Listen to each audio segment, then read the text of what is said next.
नमस्कार दोस्तों, स्वागत है आप सबका आपके अपने चैनल अमन पैज एजुकेशन में। जैसा कि फ्रेंड्स हमारे एसएससी जीडी का प्रैक्टिस सेट चल रहा है, उसके अंतर्गत ये आपका 16वां वीडियो है। इससे पहले आपका 15 वीडियो अपलोड किया जा चुका है। जो लोग नहीं देखे हैं, प्ले लिस्ट बना हुआ है, तो आप लोग जाकर वहां से जरूर देख सकते हैं। साथ में इसका जो पीडीएफ है आपको टेलीग्राम पे मिल जाएगा, लिंक डिस्क्रिप्शन में दिया गया है, तो आप लोग भी जाकर वहां से ज्वाइन हो जाइएगा। तो देखिए फ्रेंड्स, आज का जो पहला जो प्रश्न है आपका कि गुणकांत दत्ता बोरबयान को किस नृत्य शैली के लिए संगीत नाटक अकेडमी पुरस्कार से सम्मानित किया गया है। तो गुणकांत जो दत्ता बोरबयान है, उनको सतरिया नृत्य के लिए आपका साहित्य नाटक अकेडमी के अवार्ड से सम्मानित किया गया है। सतरिया नृत्य की जब हम लोग बात करते हैं, तो जो सतरिया नृत्य है वो फ्रेंड्स आपका असम का शास्त्रीय नृत्य है। इसके अलावा कथकली आपका केरल का शास्त्रीय नृत्य है। इसके अलावा आपका जो कथक है वो आपका उत्तर भारत, मुख्यतः उत्तर प्रदेश का शास्त्रीय नृत्य है। छऊ की बात करेंगे तो ये आपका झारखंड में भी, आपके इसके अलावा पश्चिम बंगाल में भी और उड़ीसा में भी मनाया जाता है। ठीक है, इसके अलावा कुछ और महत्वपूर्ण व्यक्तियों के बारे में बात करें, इससे पहले दोस्तों आपको बता दें कि जो लोग तैयारी कर रहे हैं, एसएससी जीडी का हो, बैंकिंग का हो, रेलवे का हो, या आपके अदर कोई भी पीसीएस लेवल का एग्जाम हो या स्टेट लेवल का एग्जाम हो, उन सभी एग्जामों का तैयारी का सबसे बेहतरीन जो तरीका होता है, पहले तो आप उसका सिलेबस खत्म कीजिए। इसके बाद सिलेबस जब आधा खत्म हो जाता है तो आप उसको मॉक के तौर पर मारिए। उस एग्जाम से संबंधित जो आपके मॉक टेस्ट होते हैं, और जो मॉक टेस्ट है आपको मिलेगा कहाँ, तो मॉक टेस्ट सबसे अच्छा देने का जो प्लेटफॉर्म फ्रेंड्स आपका टेक्स्ट बुक है। टेक्स्ट बुक के ऊपर अभी आपका फ्यूचर ऑफिसर सेल के नाम से ऑफर भी चल रहा है, जो कि आपका 22 से 24 दिसंबर के बीच जो कि चलना है। इस सेल में जो आपका टेक्स्ट बुक का जो पास है वो आपको मात्र 314 रुपये में, और टेक्स्ट बुक का जो ईयरली का जो पास प्रो है वो आपको मात्र 449 रुपये में। अब आप कहिएगा कि पास में और पास प्रो में अंतर क्या है, तो जब आप पास प्रो लीजिएगा तो एक मॉक को आप अनलिमिटेड बार है जो कि आप दे सकते हैं। साथ में PYQ को भी आप एक्सेस कर पाते हैं। तो डिस्क्रिप्शन में लिंक दिया गया है। कूपन कोड APG यूज करना नहीं भूलिएगा, आपको 10% का एक्स्ट्रा ऑफ मिलेगा। तो जाइए, डिस्क्रिप्शन में लिंक है। इसके अलावा कमेंट सेक्शन में पिन किया हुआ मिलेगा। 1 साल के लिए आप इस टेक्स्ट बुक पास को अनलॉक कर सकते हैं। 1 साल के अंदर जितने भी एग्जाम होंगे आप उन सभी एग्जामों का मॉक टेस्ट और PYQ है जो कि देख सकते हैं।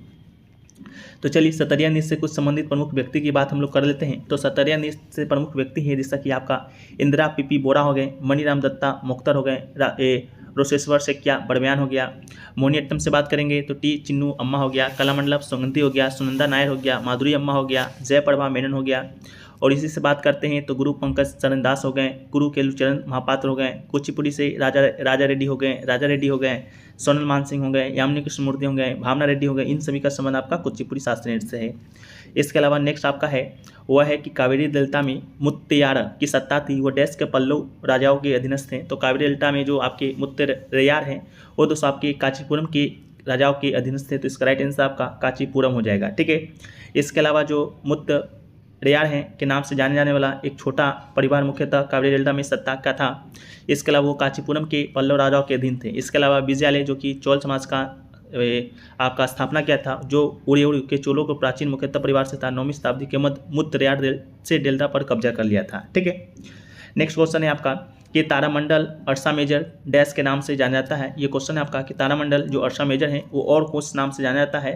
तो तारामंडल जो अर्सा मेजर है उसे हम लोग दी ग्रेट बियर के नाम से भी जानते हैं। तो ऑप्शन नंबर 2 इसका राइट आंसर हो जाएगा। अंग्रेजी में जो सप्तऋषि तारामंडल को अर्सा मेजर या ग्रेट बेयर या बेग बियर के नाम से भी जाना जाता है। इन सब का अर्थ है बड़ा भालू होता है।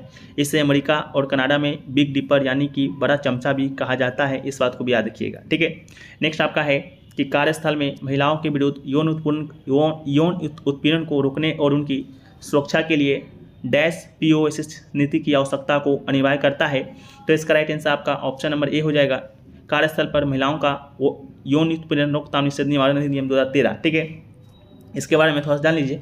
जो आपका कार्यस्थल पर महिलाओं को यौन उत्पीड़न को रोकने के लिए आपका 2013 में एक आपका अधिनियम आया था, कार्यस्थल पर महिलाओं को यौन उत्पीड़न रोकथाम निषेध निवारण अधिनियम, जो महिलाओं को उनके कार्यस्थल पर यौन उत्पीड़न से बचाने का प्रयास करता है।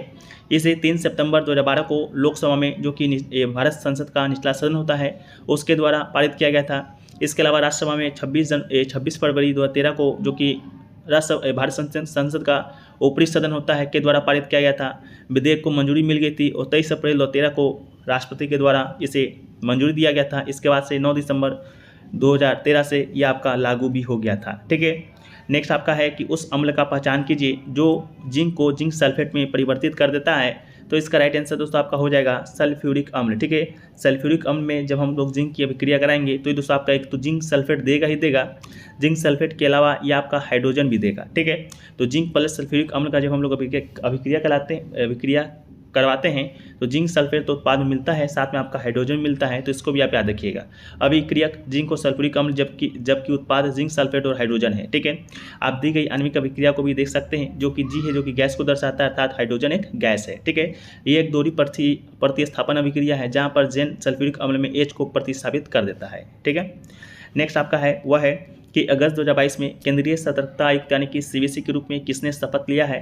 तो केंद्रीय सतर्कता आयुक्त के रूप में आपका अगस्त 2022 में शपथ लिए थे सुरेश एन पटेल, लेकिन वर्तमान में जो आपके CBC यानी कि केंद्रीय सतर्कता आयुक्त हैं वो दोस्तों आपके हैं प्रवीण कुमार श्रीवास्तव। ठीक है, तो प्रवीण कुमार श्रीवास्तव को ही अब आपको याद रखना होगा। नेक्स्ट आपका है कि कोशिका की आत्मघाती थैलियाँ किसे कहा जाता है। तो कोशिका की आत्मघाती थैलियाँ की बात करते हैं तो ये आपका लाइसोसोम को कहा जाता है, तो इसका राइट आंसर आपका लाइसोसोम हो जाएगा। इसके अलावा लाइसोसोम को कोशिका की आत्मघाती थैली कहा जाता है, ऐसा इसलिए कहा जाता है क्योंकि लाइसोसोम क्या है, एक अंग है जो कि कोशिका द्वारा बाहर से ली गई सामग्री को पचाता है। यदि लाइसोसोम किसी भी संयोग से फट जाता है तो पाचन एंजाइम कोशिका के अंदर रिश्ता है, उसके बाद से ये एंजाइम कोशिका के भागों को भी पचा लेता है। ठीक है, इस कारण से आत्मघाती शैली के नाम से जाना जाता है। इसके अलावा लाइसोसोम को हम लोग प्रोटीन की फैक्ट्री कहते हैं। गोल्जी उपकरण को हम लोग कोशिका के अंदर भार पदार्थों के परिवहन में शामिल करते हैं। माइटोकॉन्ड्रिया को हम लोग पावर हाउस करते हैं क्योंकि यहाँ पर आपका शोषण होता है, शोषण के दौरान आपका ऊर्जा का उत्पादन होता है ATP के रूप में, इसलिए ऊर्जा पावर हाउस ऑफ सेल आपका माइटोकॉन्ड्रिया को कहा जाता है। नेक्स्ट आपका है चालिया साहिब उत्सव के दौरान सिंधी लोग भगवान झूलेलाल के प्रति अपनी श्रद्धा की अभिव्यक्ति के लिए 10 दिनों का उपवास रखते हैं, तो इसका राइट आंसर आपका 40 हो जाएगा। जो सिंधी समाज होते हैं उनका सबसे बड़ा पर्व होता है चालिया महोत्सव या चालिया साहिब। ठीक है, इसके अलावा यह सिंधी समाज का 40 दिवसीय अखंड ज्योति महोत्सव है। इसके अलावा ये 40 दिनों तक चलता है। चालिया महोत्सव के दौरान महिलाएं व्रत रखती है और भगवान झूलेलाल के मंदिर में जाकर उनकी पूजा करती है। नेक्स्ट आपका है कि मार्च 2022 में निम्नलिखित कांग्रेसी नेताओं में कौन राज्यसभा से सेवानिवृत्त हुआ था। तो ये आपके लिए कोई इंपॉर्टेंट नहीं है, फिर भी जान लीजिए, पारिनिप्पन चिदंबरम इसका राइट आंसर था। नेक्स्ट आपका है कि 6 से 14 वर्ष की आयु के बच्चों के लिए अनिवार्य शिक्षा का प्रावधान किस संविधान संशोधन के द्वारा किया गया था। तो ये आपका 86वां संविधान संशोधन के द्वारा किया गया था, जो कि आपका 2002 में हुआ था। इस संविधान संशोधन के माध्यम से जो आपके अनुच्छेद 21 हैं उसमें सब क्लोज ए जोड़ा गया था। तो अनुच्छेद 21A की बात करते हैं तो ये कानून के द्वारा निर्धारित राज्य के अनुसार 6 से 14 वर्ष की आयु के सभी बच्चों को निःशुल्क और अनिवार्य शिक्षा का अधिकार देता है। दिसंबर 2022 में 86वां संविधान संशोधन के द्वारा शिक्षा को प्राथमिक स्तर पर शैक्षिक विस्तार में गुणवत्ता सुनिश्चित करने के अधिकार का दर्जा प्रदान किया है। नेक्स्ट आपका है संथाल नामक जो जनजातीय समूह है डैश में बगावत कर दी थी। तो संथाल जो आपका विद्रोह हुआ था आपका 1855 में हुआ था, जो कि 1855-56 तक चला था। इसके अलावा संथाल विद्रोह बिहार के राजमहल पारियो, जो कि अब झारखंड में चला गया है, में बसे संथाल जनजातियों का अंग्रेजों और जमींदारों के खिलाफ क्या था, एक विद्रोह था। इसके अलावा संथाल विद्रोह का जो नेतृत्व है वो आपका सिद्धू और कान्हू ने किया था। सन 1855 से 56 के दौरान आपका संथाल विद्रोह है जो कि आपका हुआ था।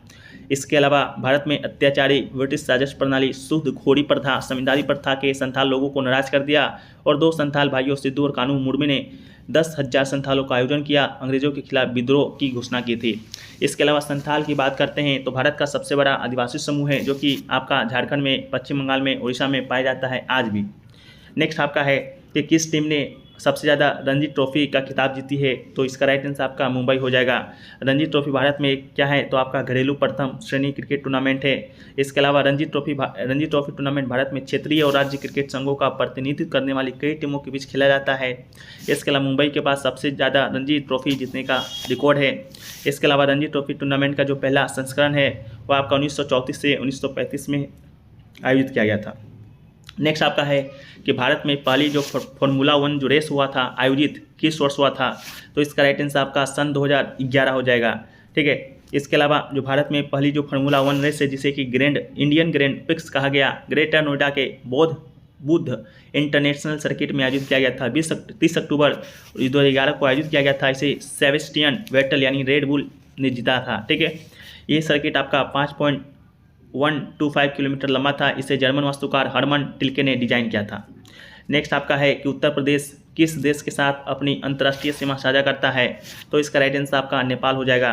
नेपाल की बात करते हैं, उत्तर प्रदेश की बात करते हैं, तो ये आपका नेपाल ही एक ऐसा राज्य है, देश है जिसके साथ अपना अंतर्राष्ट्रीय सीमा है जो कि साझा करता है।